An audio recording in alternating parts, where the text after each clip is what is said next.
This video is sponsored by Case Filters. Hi everyone, I'm Alister Benn and you are watching Expressive Photography.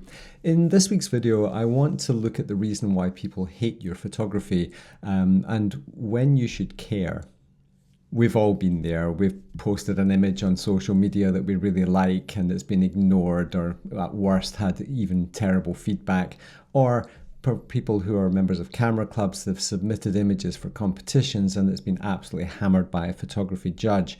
These things can be incredibly demoralizing. They can make you even want to give up photography. So in today's video, I want to look at the two different scenarios. One when you shouldn't care and one when you perhaps should, and what we can learn from that to make our photography better. We're going to separate this into two different types, and I'm going to call those intentional and unintentional. If you're intentionally making photographs in a certain style, or you're expressing yourself and everything you do has a reason and you're making photographs that you love, then people not liking them is not your problem. At the end of the day, if they don't like them, it's just a difference of preference, or they don't understand what you're doing and they don't understand what you're saying. If that's you, maybe social media is not the place that you want to be sharing images. Maybe camera clubs aren't ready for your enlightened vision and how beautifully you see the world and express yourself. What you could do is check out the Expressive Photography Forum, where we embrace that type of diversity, and you'll find a group of people who are going to look at your photographs with much more open hearts and open minds.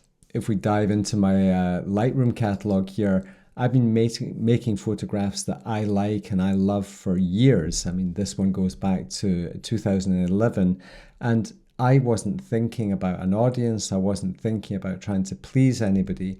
Later, when I was in the Gobi Desert, this one from 2017, when I'm processing and I'm free, I don't think about making them pretty or pleasant for other people to look at. I'm deep in the creative process and I do everything for me. If people like them, great. If they don't like them, it doesn't stop me from liking it. This image here started as just an experiment. I was just playing around, and obviously it's been rotated 90 degrees anti-clockwise. I'm exploring colors, I'm exploring different hues and saturations and textures and details. I'm experimenting and I'm playing. This for me is creativity, and it's important to me to do those things. If people don't like it, it's not my problem. This is a scene very, very close to home. These are the types of things I photograph on a daily basis. I point my camera at things that I think are cool, and I'm not interested about its accessibility or how easy it is for people to get. Now, the second scenario, of course, is when people don't like your photographs and you should care. And there's a classic line, which is, the good news is you're not paranoid. The bad news is nobody likes you. And even though I'm joking with that, and I want to be a little bit more serious, the bottom line is that we can do things unintentionally that make people, it makes it harder for people to like our photography. And these are things we should be aware of. These are things that we should be addressing to make sure we understand them so that we can improve and make photographs for ourselves better, where we're more aware of what it is we're doing, more aware of what the photograph is about and what we're trying to say. I'd like to thank Case Filters for their continued support of our work, and would recommend anyone looking to upgrade their filter systems to check out the great range of options available, from traditional holders through to the fully magnetic systems. I exclusively use Case Filters because of their exceptional quality and durability. They never let me down. Click on the link in the description below and use the code Alister for a 5% discount. So one of the key words here is tension. If we make photographs intentionally tense, then we are creating something with intent. We're doing something to make ourselves feel uneasy or to rationalize uneasy feelings in ourselves.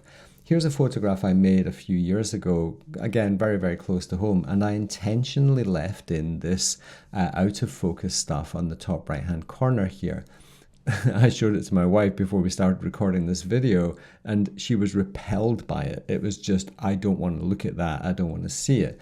So if we look at this scene, we know if we are aware. Now, if you don't notice that at all, then you need to start paying attention to all of these things maybe in the field. But secondly, we can change this photograph in a number of different ways. If we just go in here and rotate the photograph, or rather flip it horizontally, by moving the out of focus area over to the left-hand side, the photograph gets a little bit easier to handle. Or we can go in and we can crop it out so that it becomes less significant. And this is now a much calmer scene. It's a much more accessible scene. Even if we take this back and flip it the way it was originally. This is slightly more unconventional for people because we're pushing the attention off to the left-hand side, and the right-hand side, people don't tend to look at the right-hand side of photographs unless you're left-handed. So it's important for us to realize the implication and the cause of any things that may be distracting in frames. We're all familiar with people taking photographs of their family and they've got traffic signs sticking out the top of their head or all of this type of stuff, which of course AI is getting very good at removing.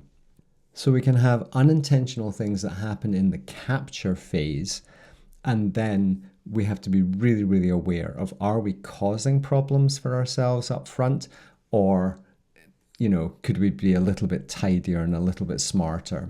This photograph here is actually a RAW file. It's a pretty punchy and saturated RAW file, but it's a RAW file nonetheless. And this was taken out on the Outer Hebrides quite a few years ago now, and I was using a very hard graduated filter to try and control the dynamic range. Overuse, I would say, of the dynamic of the filter. And what I've done is I've created this really dark, kind of heavy vignetted sky, which feels kind of unnatural to me to a certain extent. Now, by using those grads heavy-handedly, I created a problem.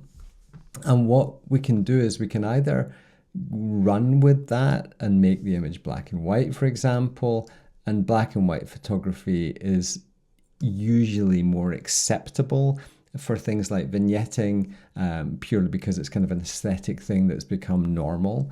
However, once we're in the color version, that heavy contrast starts to push our colors to make them maybe a little bit unbelievable. Now, the other thing we can do is we can start to over-process our photographs ourselves, and I'll use this as a good example. We should also be aware of things like tilted horizons. I see an awful lot of photographs where horizons are quite obviously not straight. These are things that we should be noticing unless we're doing it very strongly for effect. If we have some kind of reason to do that, then fine, do it, but most people are going to think it's odd. So at the end of the day, I think it's important for us to be aware in the field of, are we causing problems either through unlevel horizons, heavy use of graduated filters, things coming in around the edges of frames in particular, stray branches, odd things, rocks coming in at odd angles, things that are distracting from the simplicity of the frame or the composition. If you're doing it all intentionally because you want to add tension intentionally, that's all great. If you're just not noticing, that's less great. So care is important. We should always be infusing our work with a very simple mantra: care has been taken. And if you add care into your processing and your way of seeing things and composing things in the field, that care will shine through. One little quick thing that is worth mentioning in here, there is a very vague sensor spot still in the center of the frame there. It might be kind of hard to see on the screen. Sensor spots are another example of when care has not been taken. If you post images online, or you, even worse, make them into prints and give them as a gift, and there's a sensor spot on it, if that happened to me, I would be mortified. when I just published Out of Darkness there, it was my biggest fear, was printing 1,000 copies of the book and then seeing a censor spot. I think I possibly would have killed myself. But thankfully, we've been through it with a fine tooth comb, as has our editor, and there are, fingers crossed, no censor spots. But censor spots are an indication that care has not been taken. I'm going to come to this image last as well, which is, I think this is a nice scene. This was actually the day that lockdown started in 2020. So we were at the end of a workshop, we were having to flee for home, and we were taking the clients back to Inverness. And we stopped a couple of times to just make some photographs. And this was a beautiful scene where fog was floating over the forest here and creating this incredible atmosphere, and the sun was casting the shadows of the trees onto the fog. It was a really special moment. Now, if we start considering why did I point my camera at this scene in the first place, it was because of atmosphere. Atmosphere and the kind of geometry of the shadows I really, really liked. So if that's why I that's why I pointed my camera at it, we need to process it in a way that doesn't just completely ignore those beautiful elements. One of the worst things we can do in atmospheric photographs is add too much contrast. As soon as you add contrast, we start to push everything into this sort of, it might look very dramatic on social media, but it's kind of lost the spirit of why I pointed my camera at it in the first place. So heavy use of contrast is always going to make things crunchy, and things like opening up shadows and pulling down highlights, and it's very easy to turn this photograph into a complete train wreck really, really, really fast. However, if you want to look at this scene and then turn it into something that's completely creatively wild, for example, using an inversion or whatever, if you feel that you can run with that in a creative way and it becomes your intent, and you want to maybe add some words that go along with that, like, I don't know, the day I took magic mushrooms or something like that. If you want to make it an expressive statement, then that's fine. But I would guard against over-processing. It's very easy to overdo sliders. Understanding that this basic panel is a gift to us to express ourselves, understanding that we can go too far. And when we come to that expression, care has been taken, if we aren't aware where that line in the sand is that we don't want to cross, or we cross at our peril, then I think it's really, really important for us to embrace the freedom of expression, but realize that we can go too far. There is a line in the sand. So making sure we clone out all our censor spots is a really good way to go. Making sure that we deal with any distractions that may be infringing, and we can do that by cropping down, making 4x5s, or making 1-on-1s, or making 16:9s. Making sure that we compose the scene in the way that it's about what it's about and nothing more can be a really nice way to tidy up your photography. Hopefully you'll find this useful. It's important to realize that if you're doing things with intent and people don't like it, then that's probably their problem and not yours.